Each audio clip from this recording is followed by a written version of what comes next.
Pompéi est une ville et cité antique, située en Campanie.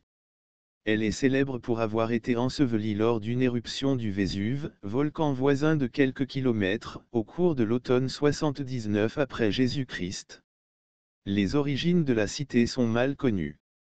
On suppose qu'elle fut fondée par une communauté locale, issue des groupes osques qui occupent la région aux côtés des Grecs et des Étrusques, à la suite du mouvement de colonisation grecque de la côte tyrrhénienne au 8e et 7e siècle avant Jésus-Christ. Les Étrusques s'emparèrent ensuite vraisemblablement de la ville au V-siècle avant Jésus-Christ, et y élevèrent sa première muraille en pierre de Papamonte, vers 570 avant Jésus-Christ. Par la suite, Pompéi est très certainement conquise par les Samnites, vers 425 avant Jésus-Christ, comme en attestent les très nombreuses inscriptions en langue osque découvertes dans les fouilles de la ville. Elle tombe dans l'escarcelle romaine, avec le reste du territoire samnite en 290 avant Jésus-Christ, sans pour autant devenir une cité romaine à proprement parler. Pompéi demeure une communauté oscophone jusqu'au tournant de la guerre sociale, au cours de laquelle elle est assiégée et prise par le général romain Lucius Cornelius Sylla, qui y fonde une colonie romaine en y installant près de 2000 vétérans. La romanisation et surtout la latinisation de la cité s'accélère alors au détriment vraisemblable, dans les premiers temps, de la communauté samnite originelle. Menant une vie relativement prospère au sein d'une région fertile, la Campanie, Pompéi est atteinte par plusieurs catastrophes naturelles au cours du 1er siècle de notre ère. D'abord, un puissant séisme au début des années 60, vraisemblablement entre 62 et 64, qui met hors d'état de fonctionnement plusieurs édifices thermaux et une bonne partie du réseau d'eau courante. Enfin, Pompéi est détruite en même temps que Herculanum, Oplontie et Stabi lors de l'éruption du Vésuve survenue au cours de l'automne.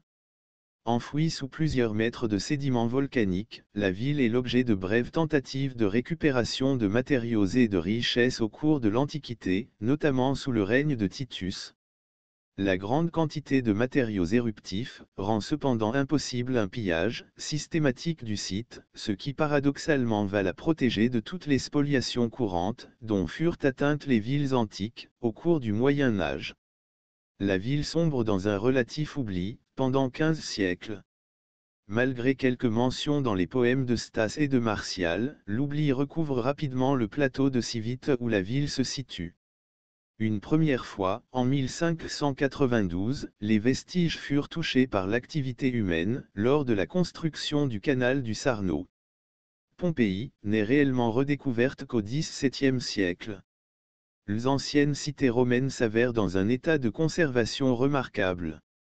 Les fouilles entreprises à partir du XVIIIe siècle, notamment à partir de 1748, permettront d'exhumer une ville qui constitue un précieux témoignage de l'urbanisme et de la civilisation de la Rome antique. Depuis 1997, le site est classé au patrimoine mondial de l'UNESCO, de même que ceux d'Herculanum et d'Oplontie, à Tor Annunziate. Le site archéologique de Pompéi est situé sur la côte ouest de l'Italie, au sud de Naples sur la baie du même nom. La ville antique de Pompéi était au cœur d'une riche région, la Campanie, que les Romains qualifiaient de « terre des dieux », pour sa fertilité, sa proximité avec la mer et son climat.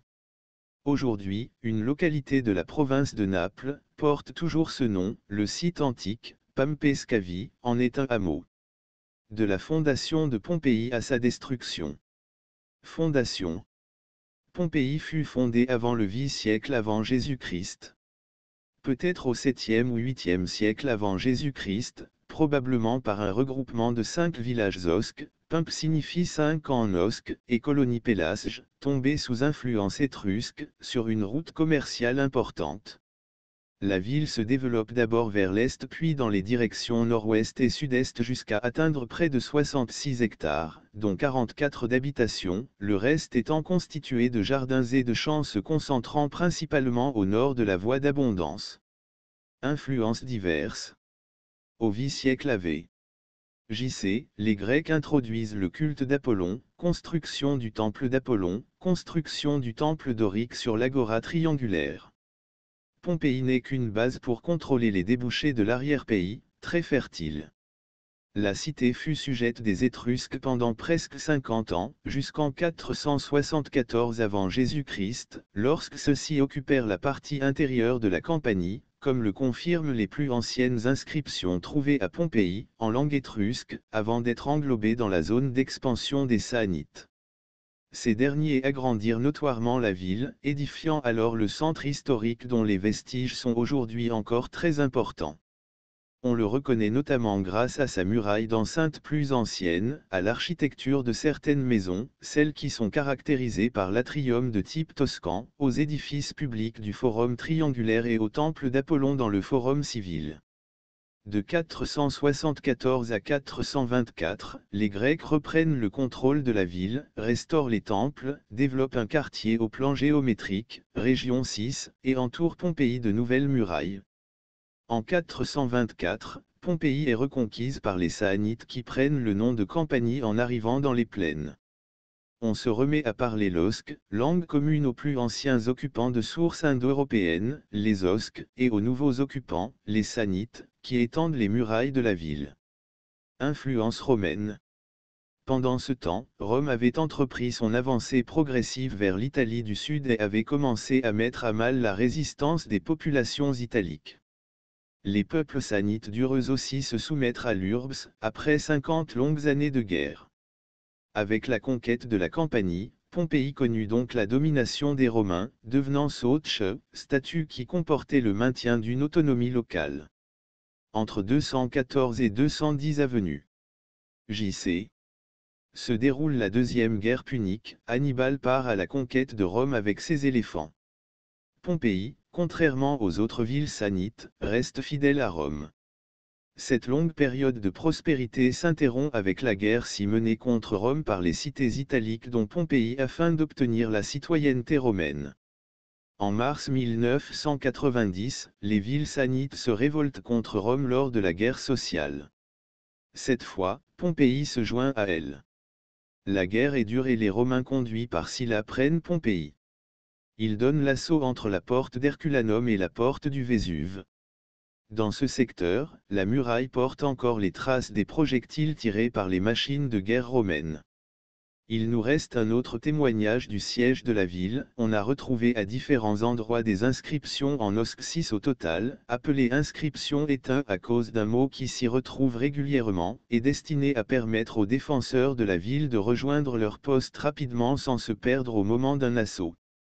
Les Romains ne reconstruisent pas une nouvelle ville sur celle des Saanites, mais s'installent dans Pompéi, telle qu'elle était au temps des Saanites. Période romaine. En 80 avant Jésus-Christ, Pompéi, prise d'assaut et conquise par les troupes de Lucius Cornelius Sulla, est transformée en colonie romaine. L'ère romaine commence. De nombreuses anciennes familles saanites disparaissent remplacées par d'anciens combattants romains qui occupent les habitations précédentes en les rénovant avec des fresques caractérisées par des représentations réalistes d'architecture influencées par des scènes théâtrales. Comme par le passé, Pompéi continua à s'agrandir et à se développer dans tous les domaines, en particulier dans le secteur économique, largement favorisé par son arrière-pays fertile et par sa position géographique enviable. Toutes les activités liées au commerce et au trafic maritime progressèrent. La richesse de Pompéi provenait de la terre.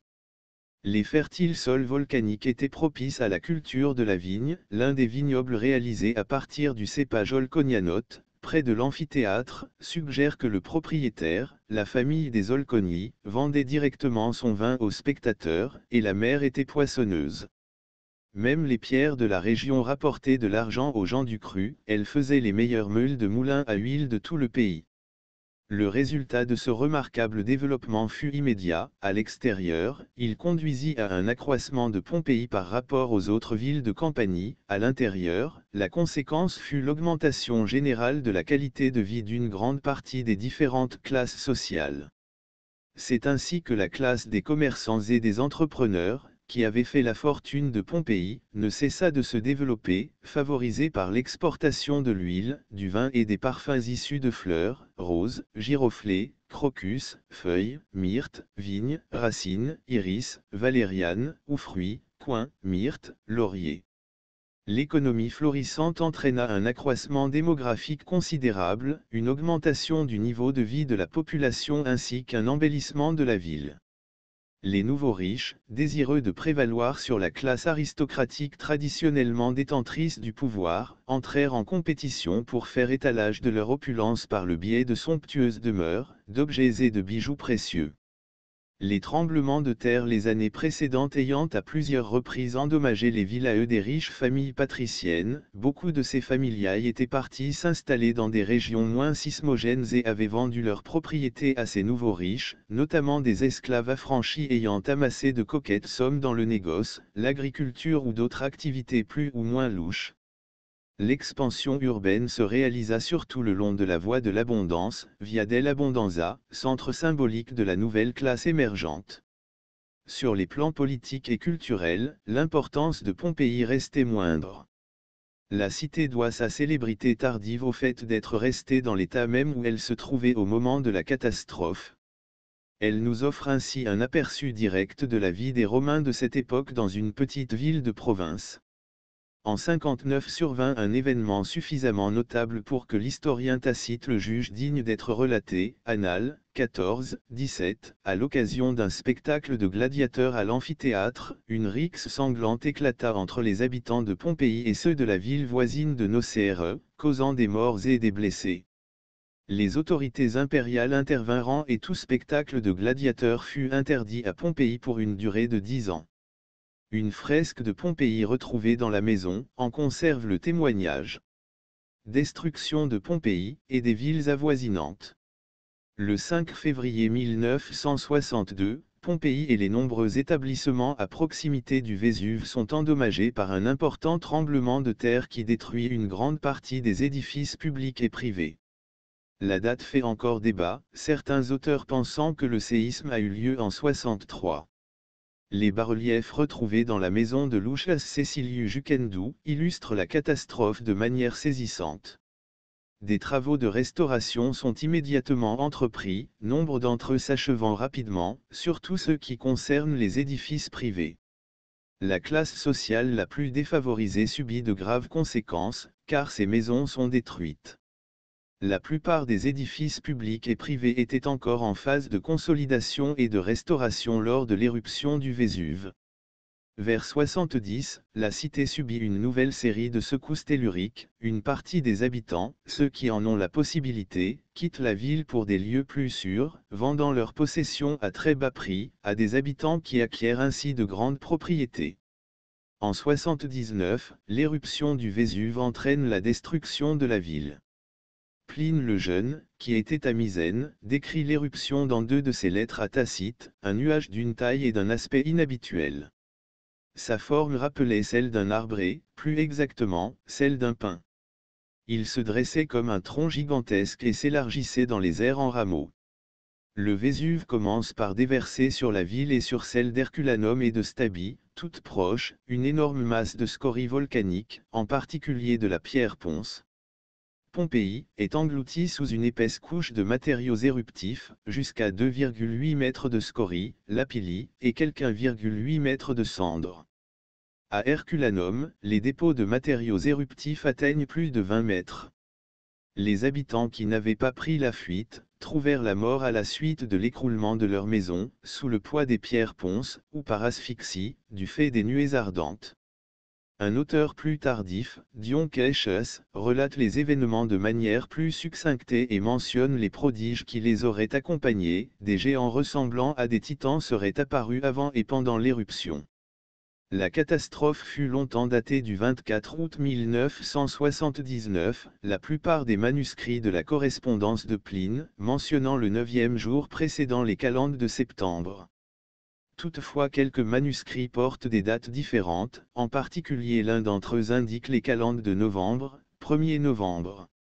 Autrement dit, l'éruption aurait eu lieu le 24 octobre 1979.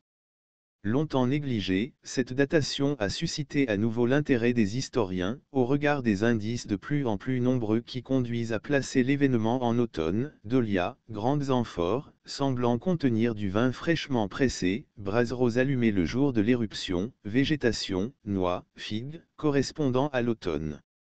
Selon des travaux publiés en 2006, en particulier ceux de l'archéologue italienne Grete Stefani, l'analyse d'une monnaie trouvée en 1974 dans la maison du bracelet d'or, et datant de la 15e salutation impériale de Titus, survenue début septembre 1979, donc nécessairement postérieure au début de septembre 1979, vient appuyer cette datation.